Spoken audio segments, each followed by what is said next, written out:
నా పేరు మోర్ల రాజు, మా తండ్రి పేరు మోర్ల లక్ష్మణ్. నేను మంచిర్యాల నుంచి వచ్చాను.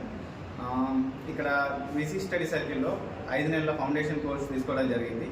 అయితే ఇక్కడ ఉన్న ఫ్యాకల్టీ కానీ మాకు చెప్పిన ఫ్యాకల్టీ అందరూ వెరీ ఫేమస్ ఫ్యాకల్టీ రావడం జరిగింది. అదేవిధంగా ఇక్కడున్న director sir Praveen Kumar sir ప్రత్యేక ధన్యవాదాలు తెలుపుకోవాలి. ఎందుకంటే మా మీద ప్రత్యేక శ్రద్ధ చూపించి లైబ్రరీ మరియు స్టడీ హాల్, బుక్స్, అదేవిధంగా వారం ప్రతి వారం ఎగ్జామ్స్ పెట్టడం చాలా బాగుంది.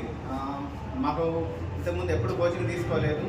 గవర్నమెంట్ చొరవ తీసుకొని ఈ కోచింగ్ ఇవ్వడం అనేది మాకు చాలా ఎంతగానో ఉపయోగపడింది పేద పిల్లలైన మాకు. కాబట్టి మేము ఈ స్టడీ సర్కిల్కి కృతజ్ఞతగా ఎప్పుడూ ఉండాల్సిందే. ఎందుకంటే మాకు ఫ్యూచర్లో ఏ జాబ్ వచ్చినా మాకు ఖచ్చితంగా స్టడీ సర్కిల్ పేరు మాత్రమే గుర్తుకొస్తుంది.